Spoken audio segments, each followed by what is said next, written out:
Well, once again, I want to welcome Prime Minister Trudeau to the White House.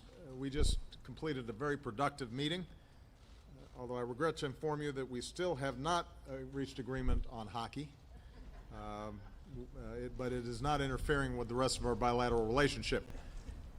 As I said earlier, this visit reflects something we Americans don't always say enough, and that is how much we value our great alliance and partnership with our friends up north.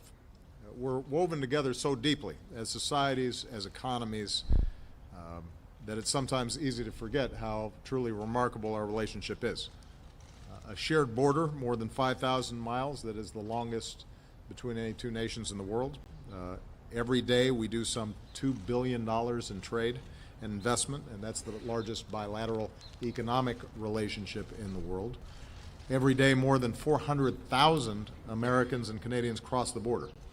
Workers, business people, students, tourists, neighbors. And of course, every time we have a presidential election, our friends to the north have to brace for an exodus of Americans who swear they'll move to Canada if the guy from the other party wins. But typically it turns out fine.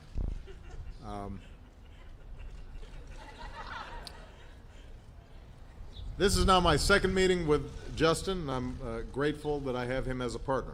We've got a common outlook on what our nations can achieve together. He campaigned on a message of hope and of change. His positive and optimistic vision is inspiring young people. At home, he's governing with a commitment to inclusivity and equality.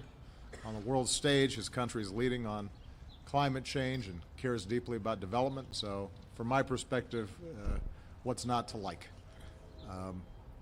Of course, no two nations agree on everything. Our countries are no different, but in terms of our interests, our values, how we approach the world, few countries match up the way the United States and Canada do. And given our work together today, I can say, and I believe the Prime Minister would agree, that when it comes to the central challenges that we face, our two nations are more closely aligned than ever. We want to make it easier to trade and invest with one another. America's already the top destination for Canadian exports, and Canada's the top market for U.S. exports, which support about 1.7 million good-paying American jobs. When so many of our products, like autos, are built on both sides of the border in an integrated supply chain, this co-production makes us more competitive in the global economy as a whole.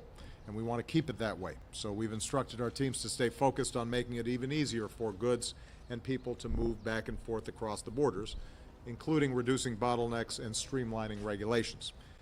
We discussed how to move forward with the Trans-Pacific Partnership, and today we also reaffirmed our determination to move ahead with an agreement to pre-clear travelers through immigration and customs, making it even easier for Canadians and Americans to travel and visit and do business together. As NATO allies, we're united against the threat of terrorism. Canada is an extraordinarily valued member of the global coalition fighting ISIL, tripling its personnel to help train and advise forces in Iraq, stepping up its intelligence efforts in the region, and providing critical humanitarian support.